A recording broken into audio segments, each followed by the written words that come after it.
Bonjour à tous et bienvenue à cette nouvelle vidéo. Aujourd'hui, nous allons parler des demandes de visa pour les étudiants, pour les études en Belgique. Je tiens particulièrement à faire ce sujet parce que il y a quelques années de cela, j'étais dans la même situation. J'aurais bien aimé avoir des informations à ce sujet.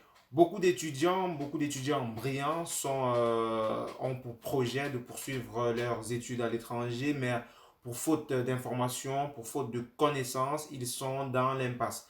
Dans la vidéo qui va suivre, je vais vous détailler, je vais vous expliquer les modalités, les secrets, tout ce qu'il faut savoir pour demander un visa d'étudiant pour la Belgique. On se retrouve juste après.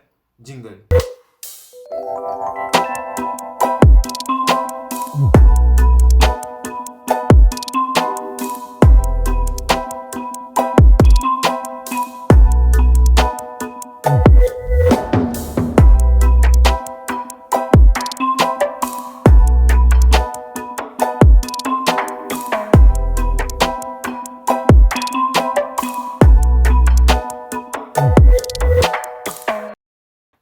L'information, c'est le pouvoir. L'information, c'est l'oxygène des temps modernes. Mon peuple périt faute de connaissances. C'est pour signifier à quel point l'information peut être déterminante dans beaucoup de choses, notamment dans les procédures de demande de visa plus particulièrement. À l'entame de cette vidéo, je l'ai précisé, beaucoup d'étudiants éprouvent la difficulté, n'est-ce pas comme ça, de réaliser leur vœu le plus cher, celui de poursuivre leurs études à l'étranger. C'est pas forcément parce qu'ils n'ont pas de moyens, c'est pas forcément parce qu'ils n'ont pas de motivation, mais généralement c'est parce qu'ils n'ont pas d'informations. Dans cette vidéo, je tiens à préciser que les modalités que je vais expliquer sont à titre informatif. Je ne vais pas rentrer dans les détails, je vais juste vous présenter ce qui est important à savoir pour entamer les procédures, comment ça se passe, les différentes étapes par lesquelles il faut passer, où il faut aller, comment il faut faire. Ce sera ça l'objet de cette vidéo. Je tiens également à préciser que les modalités ou tout ce qui sera décrit dans cette vidéo, ils sont valables aujourd'hui, mais je ne sais pas garanti s'ils seront valables demain ou la fois où vous serez en train de visionner cette vidéo. Donc, cette vidéo est également adressée, n'est-ce pas comme ça, à l'Afrique en général, aux ressortissants africains. Ça, c'est de manière globale, mais plus précisément aux ressortissants de l'Afrique centrale. Et l'exemple d'aujourd'hui, ce sera les ressortissants camerounais. Juste une dernière chose à ajouter, il est important de noter que les modalités qui seront expliquées tout au long de cette vidéo sont valables pour la partie francophone de Belgique, notamment en communauté Wallonie, Bruxelles. Les demandes de visa sont par définition des procédures assez complexes parce que ils demandent du temps, de l'énergie, ils demandent de l'argent, ils demandent de la motivation, ils demandent plein de choses. Et parfois, on peut vite être découragé parce que voilà, on bute quelque part parce qu'on n'a pas eu assez d'informations, on n'a pas eu accès à tel bureau, on n'a pas eu à temps dans les délais les documents nécessaires pour continuer la procédure. On bute quelque part et c'est vraiment embêtant. Alors que voilà, si on est suffisamment organisé, si on a tout ce qu'il faut, si on est préparé à l'avance, si on sait où il faut aller, si on sait ce qu'il faut faire, on peut prendre de l'avance. Allez, trop parlé, je vais passer, n'est-ce pas comme ça, aux modalités pratiques. Donc, en 5 étapes, je vais vous détailler comment ça se fait, comment ça se passe, une procédure pour demander le visa étudiant à partir du Cameroun. La première étape, c'est de rassembler les documents. Au Cameroun, ce n'est nouveau pour personne. Après l'obtention du baccalauréat, il faut attendre plusieurs années avant d'avoir le diplôme original. Donc, parfois, des étudiants ont carrément oublié leur diplôme original au ministère de l'enseignement supérieur. Je ne sais plus, c'est secondaire ou supérieur? Je ne sais plus. Enfin, c'est supérieur, je crois. Donc, parfois, le diplôme est oublié là et voilà, c'est quand il faut commencer la procédure qui se dit, ah non, mon diplôme, c'est où? C'est à tel endroit, machin, ici. Parfois, avec les déménagements, on ne se retrouve plus, on ne sait plus où on a laissé les actes de naissance et tout. La première étape pour entamer une procédure de demande de visa, c'est vraiment être sûr qu'on a tous ces documents avec soi. Acte de naissance, relevé de notes du probatoire, du baccalauréat, diplôme du baccalauréat, si on a fait de l'enseignement supérieur, il est nécessaire d'avoir avec soi les relevés de notes, les diplômes qui suivent, toute attestation, tout ce qui peut être nécessaire, tout ce qu'on a déjà eu sur le plan académique, c'est mieux de l'avoir avec soi. Donc, très important pour cette première étape, rassembler avec soi tous les documents nécessaires. Deuxième étape, l'équivalence. L'équivalence est un document délivré par les autorités belges pour faire correspondre les études entreprises à l'étranger pour les ressortissants hors Belgique en fonction du système éducatif en vigueur en Belgique. L'équivalence est nécessaire et parfois obligatoire. Obligatoire si vous comptez entamer les études supérieures en Belgique, si vous comptez poursuivre les études supérieures en Belgique. Si vous souhaitez vous inscrire en classe prépa en Belgique, c'est obligatoire de fournir une équivalence. Pour les études de master, je conseille de faire une équivalence parce qu'on ne sait jamais. Pour les études de doctorat, il n'est pas nécessaire de se faire établir une équivalence. Les équivalences sont introduites chaque année à partir du 15 novembre et la date butoir c'est le 15 juillet de l'année d'après.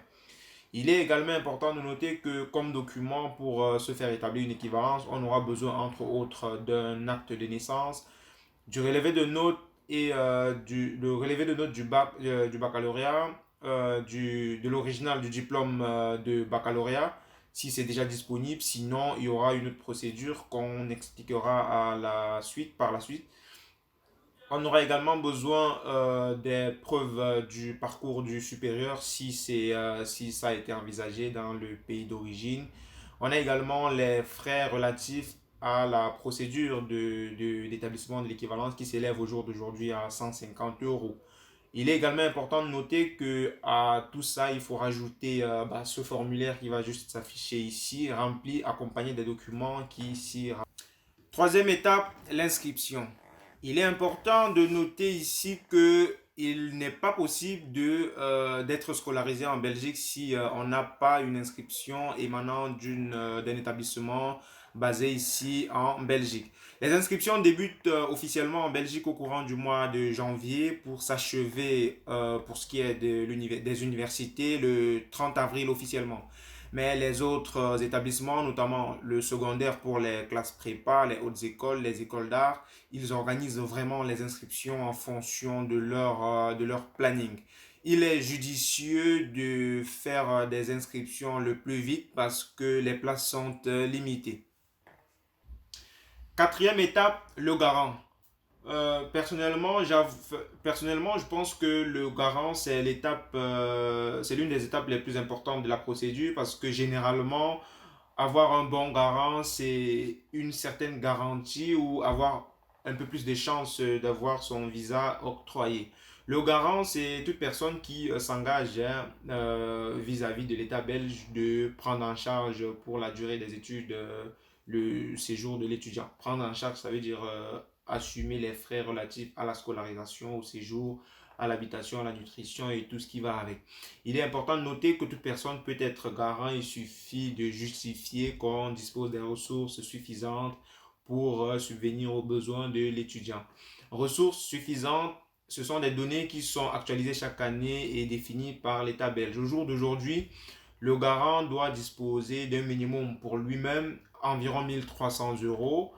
En plus de ça, il doit disposer pour une année académique environ 666 euros par étudiant qu'il prend en charge et par personne qu'il a dans sa composition de ménage 150 euros. Donc, ça, c'est un exemple banal que je prends. Pour une personne qui a son épouse dans sa composition de ménage et qui prend en charge un étudiant, il doit minimalement par mois disposer d'environ 2 300 euros.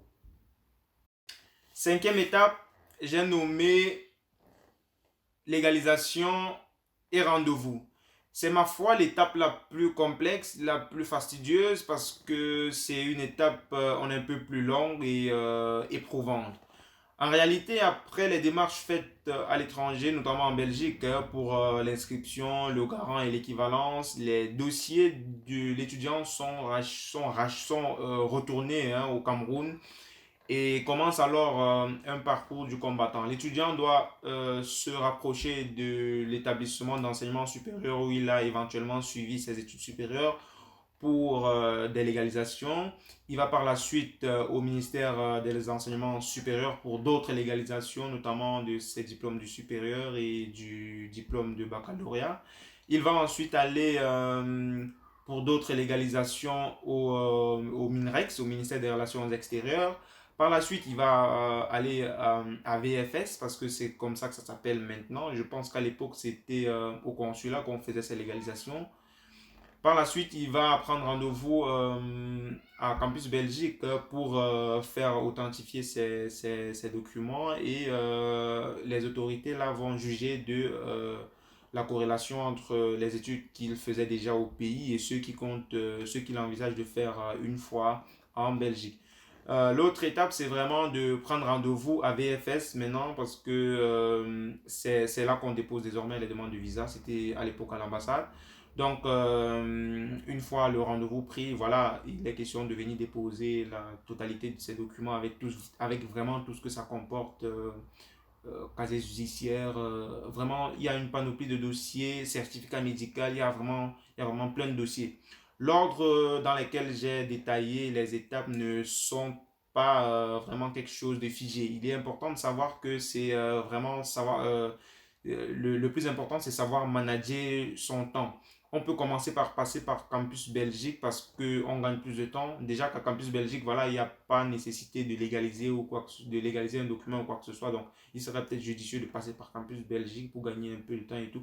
Donc, le tout, c'est vraiment d'être logique, d'être judicieux pour gagner en temps parce que c'est une ressource vraiment rare et précieuse à ce moment de la procédure.